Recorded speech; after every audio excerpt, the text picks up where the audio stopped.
thank you so very much for checking out the Sportsline Podcast on the CHCH and Parrot Media platforms. I'm Bubba O'Neill. Folks, we're talking football, and now that the Hamilton Tiger Cats rookie camp, training camp, and 2 preseason games are complete, and I've been released by the team, it's time to start talking about Ticats facing the real bullets with the hopes of ending Hamilton's Grey Cup drought that dates back to 1999.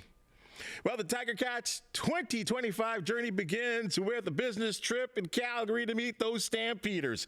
Calling every snap from his perch at old McMahon Stadium is Calgary native Mark Stephen, who has been living out his media dream since 1978. Folks, there are few in the CFL business who are as knowledgeable about the 3-down game and are as respected. So much so, he's already a Canadian Football Hall of Famer. Mark, thanks for joining us on the Sportsline Podcast. Yeah, it's exciting to know the season is imminent, and away we go with a long journey, and see where it ends up. It's always fun, to watch and follow the different teams and see how it plays out. Obviously, the Stampeders, I understand it, and it's fair. Don't have a lot of big plans or support or expectations for them, but let's just watch it play out here. Before we get talking football, I got to throw this, and I know you're more Southern Alberta, but there's a team in Northern Alberta that's been making a lot of noise with Stanley Cup victory. I know it's the Edmonton, Calgary kind of thing, Toronto, Hamilton, a lot of rivalries going on over the years. But are Calgary fans, sports fans, cheering for the Edmonton Oilers? Well, I'll flip that around and say they're not hostile to them. How does that sound? I think the Oilers have earned some attention, earned the respect of people, but I'm not going to go that far and say that people are, hanging on the edge of their seat, excited for what the Oilers are doing. But there's a healthy dose of respect. I mean, you don't get back to the Cup final 2 years in a row. And the other thing is, too, it's not like the Oilers edge the Stampeders or at least edge the Flames in a best-of-7 Western final or anything like that. Flames didn't make the playoffs. The Oilers did. They're the better team right now. So I think there's a grudging admiration for them. Okay, fair enough. No more Oilers talk from your standpoint here. Hey, let me throw this out to you before we even get into the really deep football chat. I was looking back, and as we talked about off the top, you've been broadcasting the Stamps for a long time, but I got to ask you, how long? 1996 did the first game, so 29 years. So, yeah, lots of time, and it wasn't part of any grand plan, but when you enjoy something, when you like it, when you have fun, why not? So here we are all those years later. The even more impressive part is that you've been working alongside Greg Peterson for all these years. What's that been like? Well, it's been amazing. He played in the league for a long time, but let's also look at a few things here. Greg, has a real job. He's a lawyer, so he does a lot of things, as far as his legal career is concerned. That's one. Two, he's also involved in the Greater Calgary Football Association, which is an agency and an entity that has a lot of, impact on football in Calgary and area. And that's because, they are sort of an umbrella group for everybody. So he works with them and has a bunch of other personal commitments. So it's really quite amazing, to tell you the truth. There's been many wins and losses, and I'm sure maybe even great plays. Is there anything that really sticks out to you that when you think about your career and these 28, 29 years that you've been involved, that you really savor?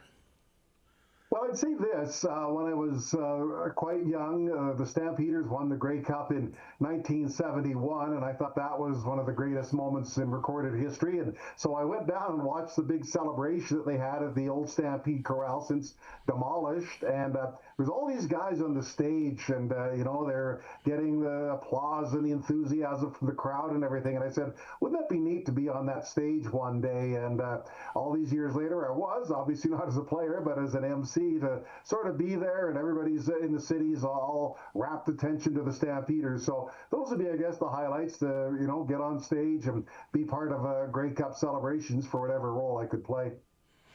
Let's take a look at what happened last year before we move forward to 2025. 5-12-1. No playoffs for the first time since 2004. I think that covers 18 seasons. Fair to say what happened last year was unacceptable? Oh, totally. certainly.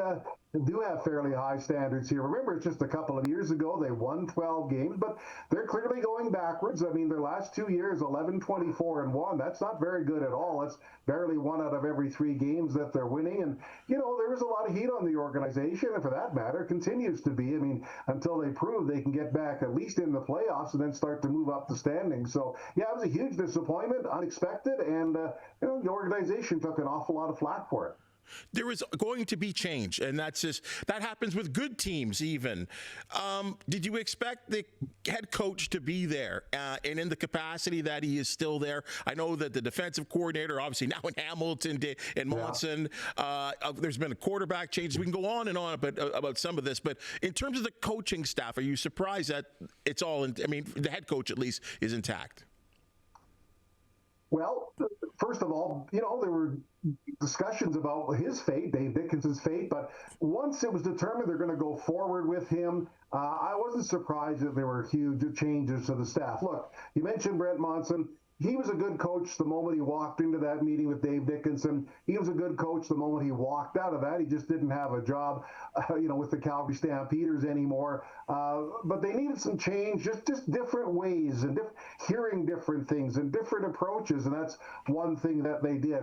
Specifically to Dave Dickenson, I get it. Last year was not good, and we're not trying to excuse it in any way. But it was the first time he's missed the playoffs in 9 years. So I think he's earned the right to try and get it right and, get the team moving back up the standings. I mean, that'd be pretty harsh. One non-playoff year and you're gone. So I think he certainly deserved a second chance. And, it wasn't a guarantee he was going to get it, but I thought in the end he would get it, and he did.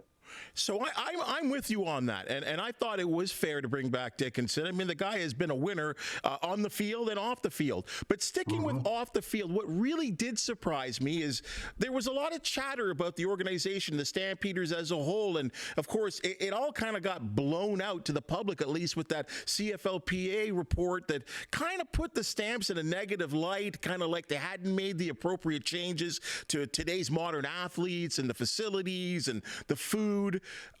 Your thoughts on that? Because these were the opinions of the players.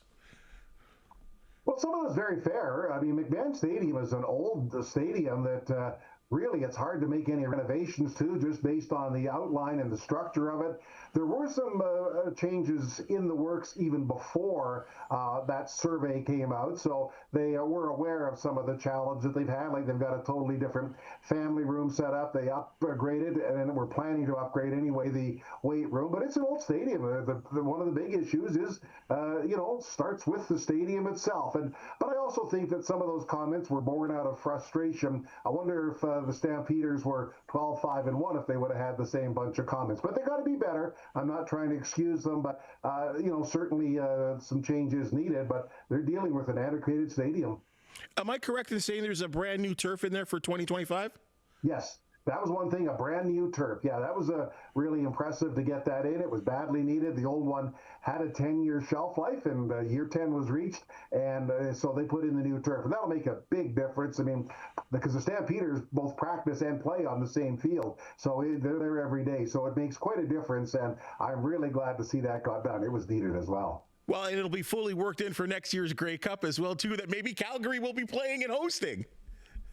Well, yes, there's a lot of teams, including Hamilton, 1972, that have won a Grey Cup at home. But the Stampeders are one of the few that haven't won a Grey Cup at home. In fact, they've never played in a Grey Cup at home. I know it's a ways away, but what the heck? You can always dream, and it'd be amazing to see a home Grey Cup win in Calgary. But, they got to get the organization turned around first before they can start to worry about that. You talk about a turnaround, and of course in the Canadian Football League, it generally starts at quarterback. And I thought the hottest free agent available, or a guy that was people were going to be taking a sniff at, or like, how can we work this guy in, was Vernon Adams Jr. Two-part question here. Was it time to turn away and move on from Jake Mayer? And do you believe Vernon Adams Jr. is the man?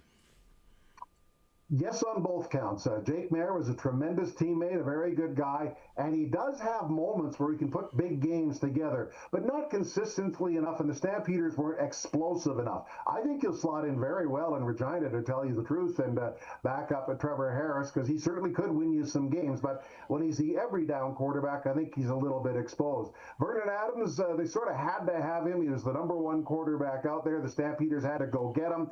I think he's certainly remotivated, reinvigorated, and I think he's going to do very well with the Stampeders hit the field against the Cats. He certainly gives them a different dimension. I mean, much as we still admire Bo Levi Mitchell, he wasn't really a scrambling running quarterback. The Stampeders haven't had one for a while, so Adams will provide a different dimension. I think one of the things I always remember about Vernon Adams, and I remember he's a guy that lost his job, or at least his position as the third quarterback in Hamilton, when the emergence of one Johnny Manziel came here, and he was released or traded to Montreal at the time. He's a great team guy. I'm sure you've picked that up already. Yes, very much so. He's rallying the troops on field, and just seems to have that magnetism about him that people rally towards. He's certainly that kind of a guy that I think is going to, once he becomes more comfortable in the dressing room and more familiar, become an even bigger leader. But he is one right now. You just mentioned getting released by Hamilton. It reminds of what he told me is, after that, he realized his career was hanging by a thread. And he said getting hooked up with Trevor Harris in Montreal really saved his career, because he learned a lot about game prep and just how to get ready for an opponent. And he really credits Trevor Harris with a lot of the success that he's had recently. And I don't know if this was a personnel thing. There were criticisms about the Stampeders offense, not just last year, but even leading up a little bit, which was surprising to me, because Dave Dickenson was, I would call him a bit of a gunslinger in his playing days, that it was a real run-heavy offense, that they just didn't pass a lot. I guess that playbook is going to be opened up a lot with as you talk about the mobility and the passing arm of Vernon Adams Jr. in 2025. Well, two things, when you look through the record books, Calgary's really always been a run-first team, and that was the issue last year, that they, had some instability at the running back spot. As far as moving the ball downfield, that's one of the knocks against Jake Maier. You look at that category in the CFL stats, explosive plays of 30 or more yards passing. Stampeders were well down the list there, so they need to make it more explosive, and Vernon Adams will do just that. He has that amazing ability to extend plays and move the ball downfield. So combination of things, the ground game, I think, will be a little bit better. I hope it's a little more stable. That's the one thing they're hoping for, and they'll see where it goes. I was stunned with listening to a media availability with Dave Dickenson, and he said, and I'm sure you were in the scrum there, he said this could be a whole new defense with a completely different set of personnel compared to last year. Generally, you see some additions. There's a couple of guys that you like from the previous years, but I can't remember a time where I heard a head coach say all 12 players can be different. Well, because they all could be. It's quite startling to watch it at the McMahon Stadium, an entirely new secondary. I mean, they shocked a lot of people when they released a couple of long-standing veterans, and Mike Rose and James Vaughters, who have since caught on, but they weren't very good against the run last year. They did make one move. They acquired Flo Ormalad from Toronto, actually returning to Calgary. Paid a heavy price, though. I mean, I thought Cam Judge was tremendous with the Stampeders. I mean, whatever issues the Stampeders had last year, I didn't have Cam Judge as one of them. So they made that big move, and they got aggressive in free agency, which is a departure from the normal way they have done business, and brought in Webb from Ottawa. So, yeah, it's very different. They brought in over 20 defensive backs and defensive linemen, and here's the result, a lot of change. Hey, we hear the same thing. It's preseason. What does it mean? But I think when you're a team that don't make the postseason, and I'll say this with the Hamilton Tiger Cats as well, too. When you win in that preseason, I think it sets a tone. Do you agree with me on that? Yes, I do, especially for this team that struggled so badly, just to get that winning sense. I mean, they had a bad season last year. I'm not trying to exclude it or anything, Let's not forget, at one time they were 4-4, and they ended up 5-12-1. So what I'm saying is, the second half they really spiraled and lost a lot of games, or had one tie thrown in there, and then won their last game. So yeah, I do think it matters. I think it puts the taste in the mouths of these guys. So I think it was important. They beat an Edmonton team, which I acknowledge sent a lot of number 2s and 3s and maybes and possiblies, but I think it was just good to celebrate a win. There was enthusiasm in the dressing room. The music was loud. In fact, they had to go in and turn it down. It was messing up all the post-game interviews. So that's a good sign.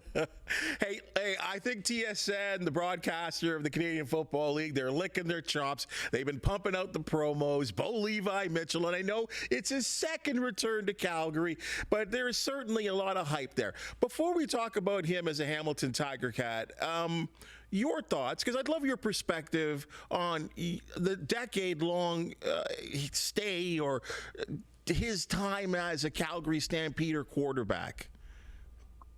Well, he certainly goes down as one of the greatest Stampeders ever. You add up his long list of achievements in terms of passing percentage, yards, touchdowns. He won 2 MVP awards. His winning percentage was off the charts. Was the only Calgary quarterback to ever lead the team to more than 1 Grey Cup. Did that in 14 and 18. He'll be warmly received when he comes back here. But no, he has a secure place as one of the greatest Stampeders ever. And there's an ongoing debate from time to time among fans who is the best quarterback in Stampeder history. They've had a lot of good ones, including Doug Flutie and Henry Burris. But for my money, you've got to put Bo Levi Mitchell at the top. That's the way I see him, and I think a lot of people see that as well.